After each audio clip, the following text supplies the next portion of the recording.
ওম নমঃ শ্রী জ্যোতিরাজায় বিবেকানন্দ সুরয়ে সচ্চিৎ সুখ স্বরূপায় স্বামী নেতাপহারিণী। নমস্কার।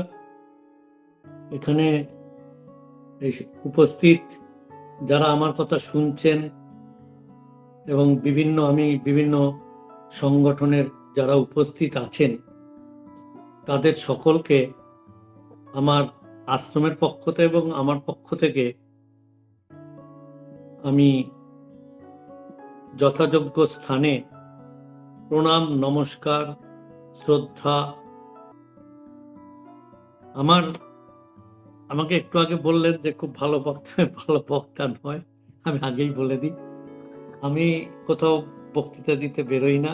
না মহারাজজি, আপনি বলেছিলেন আগের বারে আমাদের যে বিষয় দিয়েছিলেন সরল সোজা অসাধারণ শ্রীরামকৃষ্ণ, এত সহজ সুন্দর ভাষায় আপনি আমাদের সঙ্গে অনুধ্যান করেছিলেন, মানে আমরা সবাই খুবই আনন্দিত এবং আপ্লুত হয়েছিলাম। তো আজকে খুবই ভালো লেগেছিল, খুবই ভালো। আমি ওই রকম ঘরোয়া কথা, আপনারা ঘরে বসে আছেন বলে মনে করছি, আর ঘরের মধ্যে বসে আমরা নিজেদের মধ্যে কথা বলি যেরকম, এবং এরকম ভাবে ওই কথাগুলো আমি বলতে পারি, কিন্তু গুছিয়ে গাছিয়ে এই আজকেও যে কথা বলবো গুছিয়ে গাছিয়ে বলতে পারবো না। কিন্তু আপনাদের জানি না কতটা ভালো লাগবে, শেষে আপনারা বলবেন ভালো মন্দটা দুটো শোনার পরে। আমি তাহলে শুরু করি। হ্যাঁ,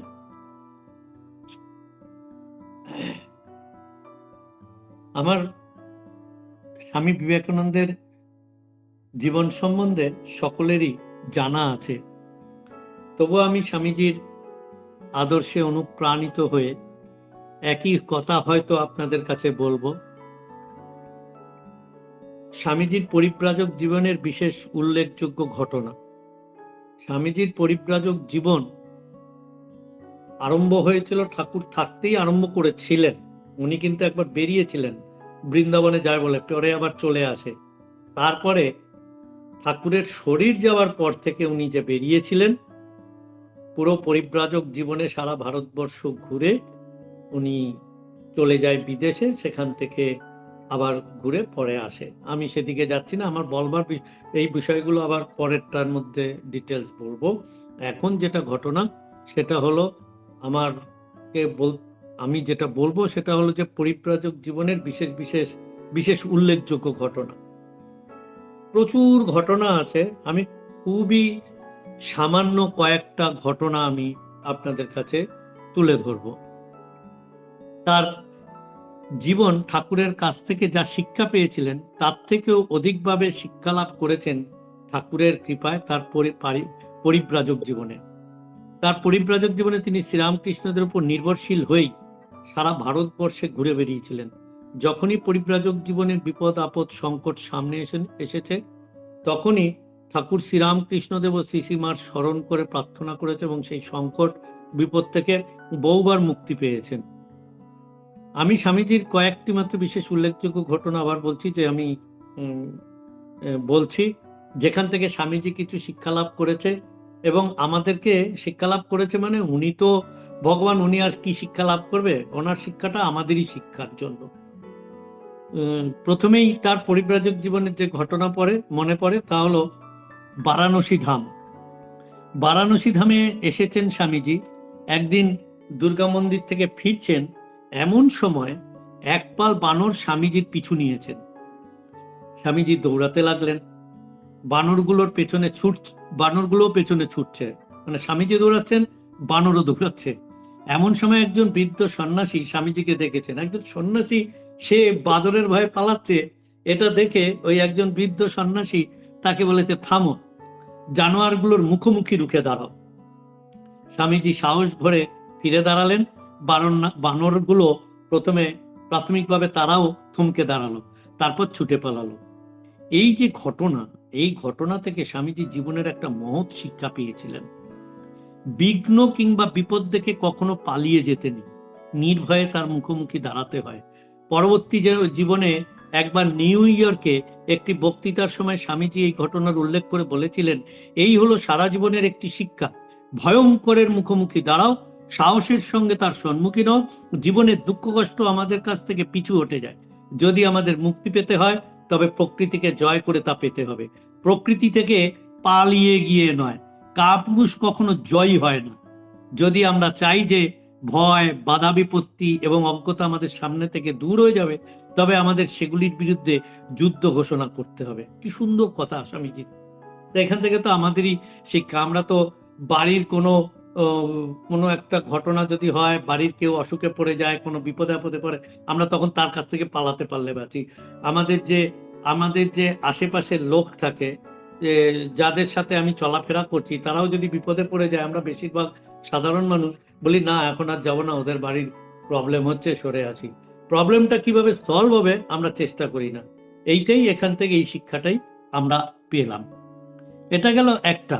তারপরে স্বামীজিকে পাই আমরা হিমালয়ের চড়াই উতরাই ওঠানামা করছেন। স্বামীজি হেঁটে চলছেন, হঠাৎ সামনে দেখলেন যে একটা বৃদ্ধ ওই চড়াই উতরাইয়ের মধ্যে দিয়ে যাচ্ছেন। একটা বৃদ্ধ ক্লান্ত অবসন্ন ভাবে দাঁড়িয়ে রয়েছেন।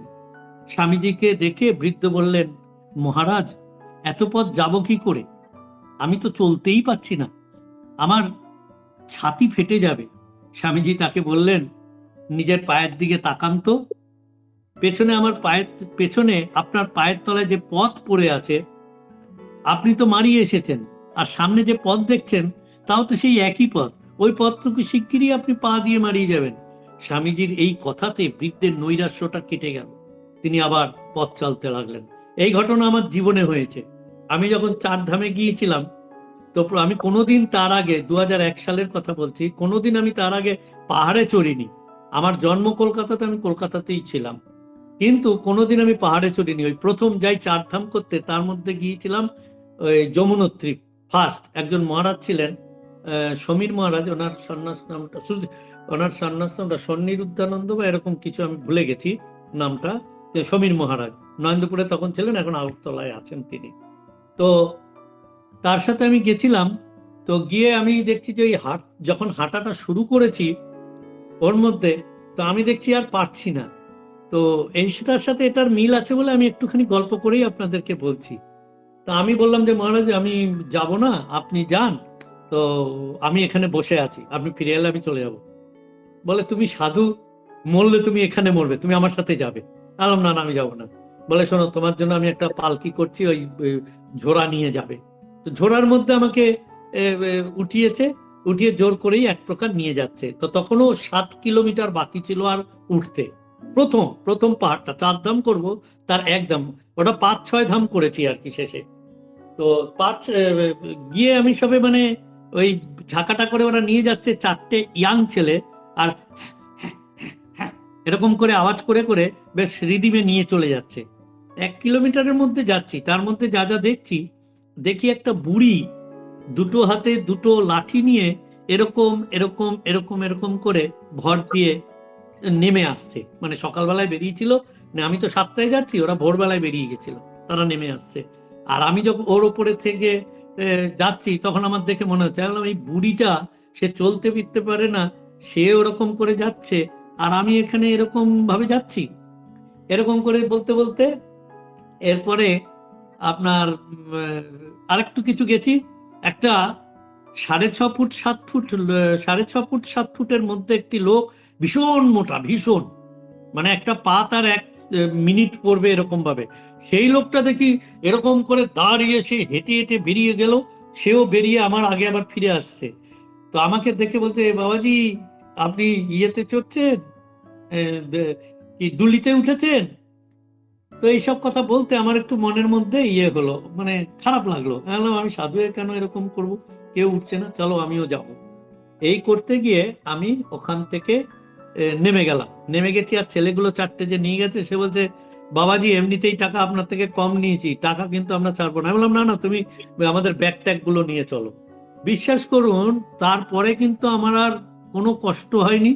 আমি যমুনোত্রী গেছি, ফিরে এসেছি হেঁটে, তারপরে গঙ্গোত্রী গেছি, গোমুখ গেছি, তপোবন গেছি, হেঁটে ফিরে এসেছি, তারপরে কেদার গেছি, বদ্রী গেছি, এইভাবে আমি করে এসেছি।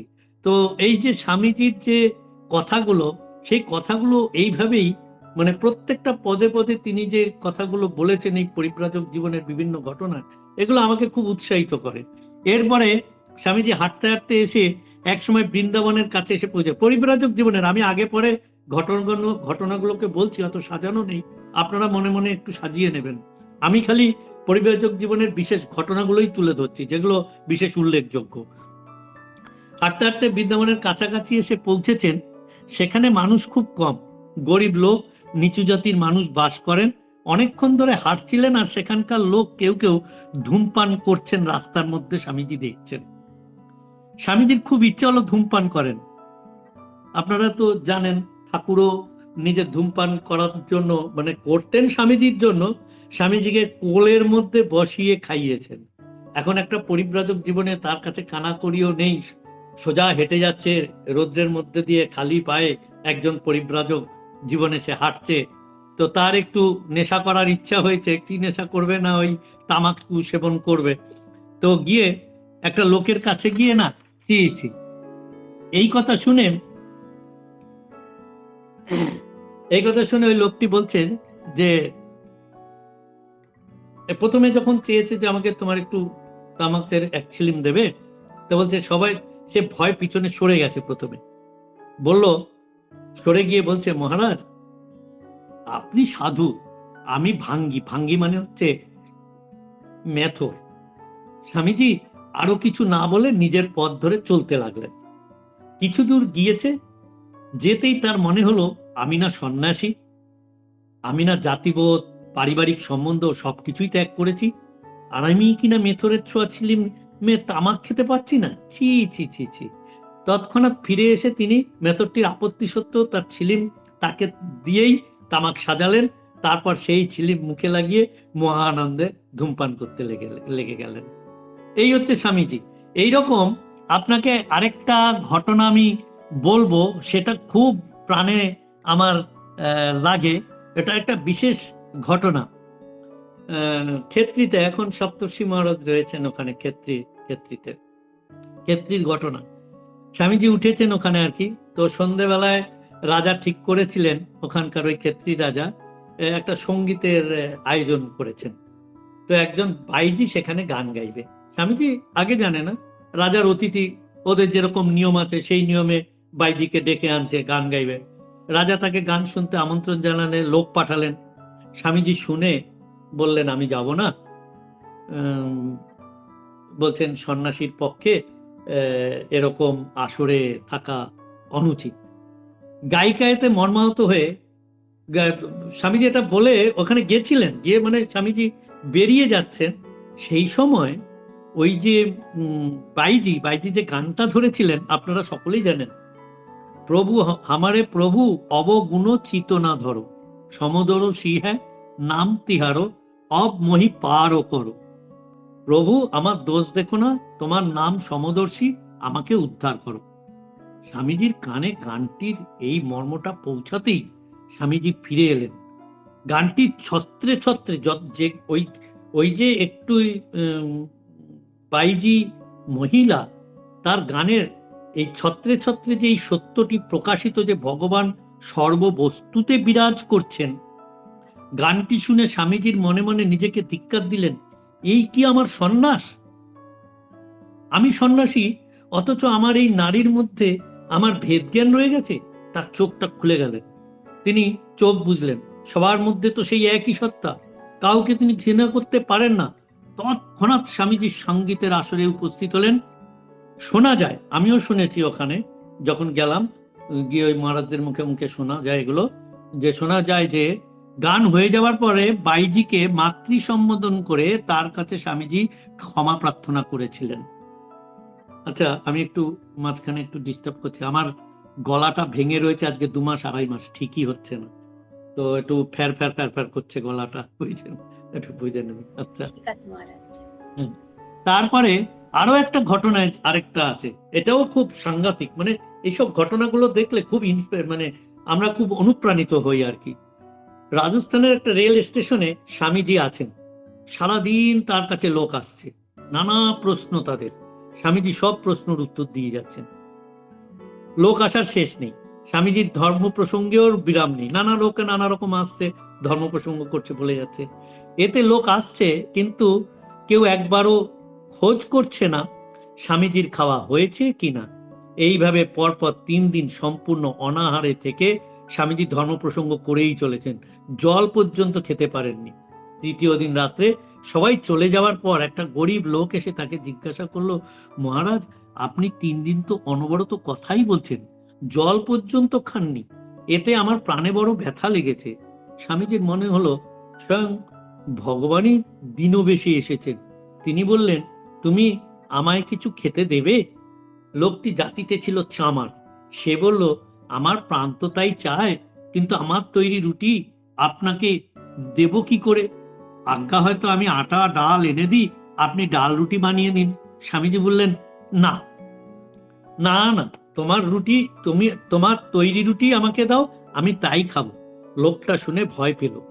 রাজা যদি জানতে পারে যে সে চামার হয়ে সন্ন্যাসীকে রুটি তৈরি করে দিয়েছে, তবে হয়তো তাকে শাস্তি পেতে হবে। তবুও সাধু সেবার প্রবল আগ্রহে নিজের বিপদ তুচ্ছ করেও স্বামীজির জন্য রুটি তৈরি করে নিয়ে এলো। তবে দয়া দেখে স্বামীজির চোখে জল এলো। ভাবলেন, আমাদের দেশের কুড়ে ঘরে এরকম কত মানুষ বাস করে, যারা বাইরে দীন দরিদ্র অন্তজ, কিন্তু অন্তরে মহান। এদিকে স্টেশনের ওই যে যখন খাবারটা দিচ্ছে আর কি, স্টেশনের কয়েকজন ভদ্রলোকের নজরে পড়লো স্বামীজি চামারের হাত থেকে খাবার নিয়ে খাচ্ছেন। তারা এসে তাকে বলল, আপনি যে নিজ ব্যক্তির ছোঁয়া খাবার খেলেন, এটা কি ভালো হলো? স্বামীজি উত্তর দিলেন, তোমরা তো এতগুলো লোক আমাকে 3 দিন ধরে বকালে, কিন্তু আমি কিছু খেলাম কিনা তার কি খোঁজ নিয়েছিলে? অথচ এই ছোট লোক বলছো যে, এই ছোট লোক হলো, আর এরা নিজেরা ভদ্র বলে, অথচ এটা ছোট লোক হলো, আর তোমরা নিজেদের ভদ্র বলে বড়াই করো। ও যে মনুষ্যত্ব দেখিয়েছে, তাতে ও নিচ হলো কি করে? ওদেরকে এরকম বলেছে। তো তারা সব চুপ হয়ে গেল ওই কথা শুনে। তো এরকম আছে। এরপরে কাশিতে আছেন, এর বৃন্দাবন কাশি সব ঘুরছেন আর কি। সেই সময় এক নিদারুণ সংবাদ পেলেন যে গুরু ভাই বলরাম বাবুর দেহত্যাগ হয়েছে। শুনেই তিনি ঝরঝর করে কাঁদতে লাগলেন। কারণ বলরাম বাবুর সাথে তো এদের আলাদা সম্পর্ক ছিল না, পার্শ্বদের ঠাকুরের স্বামীজির আলাদা একটা ছিল। তো দরদর করে কাঁদতে লেগেছে। তো সেই সময় পাশে ছিলেন কাশীর এক পণ্ডিত প্রমোদা দাস মিত্র। তিনি স্বামীজির এই সংবাদ শুনে অশ্রু বিসর্জন করছে দেখে বললেন, আপনি সন্ন্যাসী হয়ে এত শোকাকুল কেন? সন্ন্যাসীর পক্ষে শোক প্রকাশ করা অনুচিত। স্বামীজি উত্তর দিলেন, বলেন কি, সন্ন্যাসী হয়েছে বলে কি হৃদয়টা বিসর্জন দেব? প্রকৃত সন্ন্যাসীর হৃদয় সাধারণ লোকের হৃদয়ের চেয়ে বরং আরো বেশি কোমল হওয়া উচিত। হাজার হোক, আমরা মানুষ তো বটে। আর তাছাড়া তিনি যে আমার গুরু ভাই ছিলেন। যে সন্ন্যাসী হৃদয় পাষাণ করতে শিক্ষা দেয়, আমি সে সন্ন্যাস গ্রাহ্য করি না। স্বামীজি এমনিও বলতেন, যে সন্ন্যাসীর মনে অপরের কল্যাণ করবার ইচ্ছা নেই, সে সন্ন্যাসীই নয়। এরপরে স্বামীজি ঘুরতে ঘুরতে তিনি আবার আরেক জায়গায় এনে লাভ করছেন। তারপর ব্যাকরণ শিখছেন, মানে পরিব্রাজক জীবনে উনি বিভিন্ন জায়গায় যাচ্ছেন, সেখানে পড়াশোনাও করছেন, বিভিন্ন লাইব্রেরিতে ঢুকেছেন।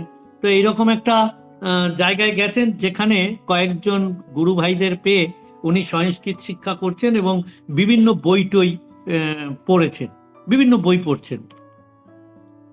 তখন এক গুরু ভাই ওনাকে ওই লাইব্রেরি থেকে বই এনে দিচ্ছে। এইরকম অবস্থা। সেই এক গুরু ভাই প্রতিদিন স্থানীয় এক লাইব্রেরি থেকে তার জন্য বই নিয়ে আসে, মোটা মোটা বই। কিন্তু স্বামীজির তো একদিনেই পড়া হয়ে যায়, তার পরের দিনই সেই বই ফেরত দিয়ে নতুন বই আনতে হয়। লাইব্রেরিয়ান এতে ভাবলেন স্বামীজির লোককে দেখানোর জন্য পড়ার ভান করছেন শুধু। স্বামীজির গুরু ভাইয়ের কাছে তিনি এই সন্দেহের ইঙ্গিতও দিলেন। স্বামীজি একথা জেনে একদিন নিজে সেই লাইব্রেরিয়ানের কাছে হাজির হলেন এবং বললেন, আমি সবকটা বই ভালো করে পড়েছি, আপনার সন্দেহ হলে আপনি যে কোনো বই থেকে যে কোনো প্রশ্ন করে দেখাতে পারেন। এখানে একটা বলার আছে, স্বামীজি নিজে যেতেন না, নিজে গেছেন, একটা কারণ আছে। তার কারণটা ছিল যে উনি তো ওখানে বসে বইগুলো পড়ছে, যদি রেগে মেগে গিয়ে ওই লাইব্রেরিয়ান যদি বই আর না দেয়, তাহলে তো উনি পড়তে পারবেন না, কারণ এছাড়া তার উপায় নেই। সেই জন্য নিজে গেছেন, গিয়ে ভালো করেই বললেন। লাইব্রেরিয়ান তাই করলেন, স্বামীজি সব প্রশ্নের উপযুক্ত উত্তর দিলেন। লাইব্রেরিয়ান বিস্ময়ের সীমা রইল না। তিনি ভাবতে লাগলেন, এটাও কি সম্ভব?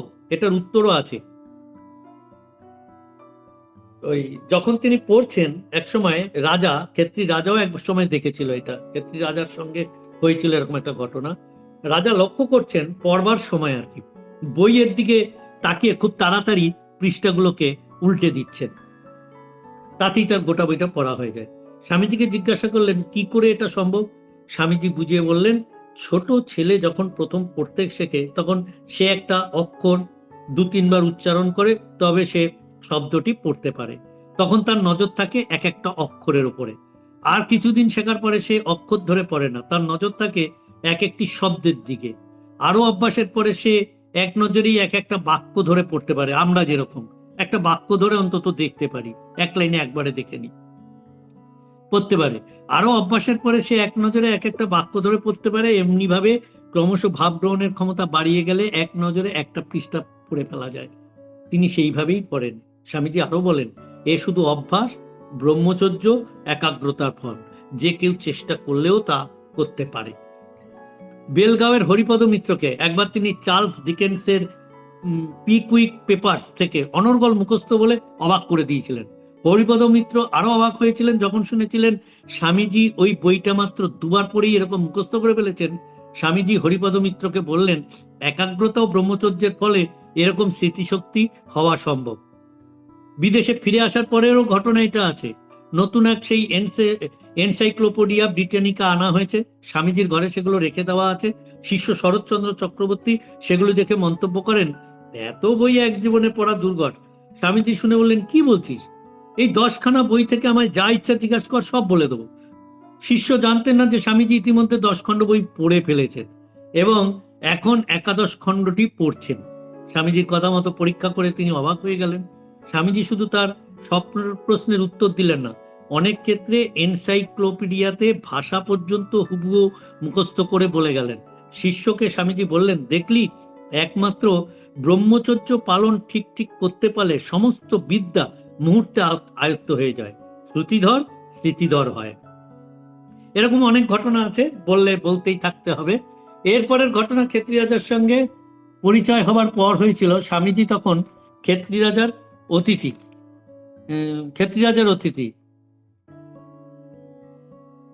হ্যাঁ, ক্ষেত্রী রাজার হয়েছিল। যেই ঘটনাটা আমি এইমাত্র বলে দিলাম, এই যে ক্ষেত্রী রাজার ঘটনা।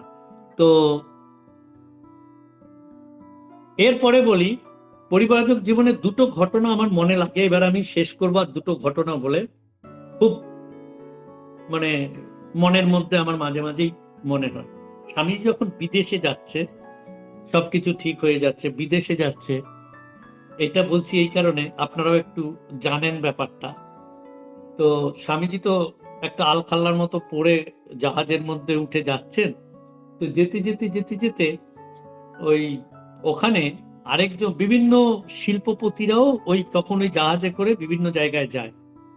তো স্বামীজি গিয়ে একটা চেয়ারের কাছে বসেছেন, যিনি যার কাছে গিয়ে বসেছেন তিনি হলেন জামশেদজি টাটা, ওইটাতেই করে যাচ্ছিলেন। তো ওইখানে স্বামীজি দেখা হয়ে স্বামীজির সাথে অনেক কথা হয়েছে। প্রথম দিন কিন্তু স্বামীজিকে চিনতে পারেননি তিনি। দ্বিতীয় দিন স্বামীজি যখন জিজ্ঞাসা করে জেনেছিলেন, প্রথম দিন যখন জিজ্ঞাসা করে জেনেছিলেন যে আপনি কোথায় যাচ্ছেন, তখন বললাম আমার বিজনেস আছে, ব্যবসা আছে বিদেশে, হ্যান ত্যান এরকম, আমি ওইসব টাকা তুলতে যাচ্ছি। স্বামীজি সেই দিন কিছু বলেনি। পরের দিন আবার গেছে, পরের দিন আবার গিয়ে ওনার কাছে বসে বলছে, আমি আপনাকে একটা অনুরোধ করব। বলে, বলুন। এই এই ঘটনাটা আমি এইখানেও একটু লাগাবো, তখন এই ঘটনাটা ডিটেলস বলবো না, এখন বলছি যেরকম ভাবে। বলে, বলুন। বলে, আপনি তো ইয়েতে যাচ্ছেন, ওখানে যাচ্ছেন, আপনি কি পারেন না ভারতবর্ষে এই একটা এরকম কারখানা খুলতে? তাহলে বিদেশি টাকা আমাদের এখানে আসে।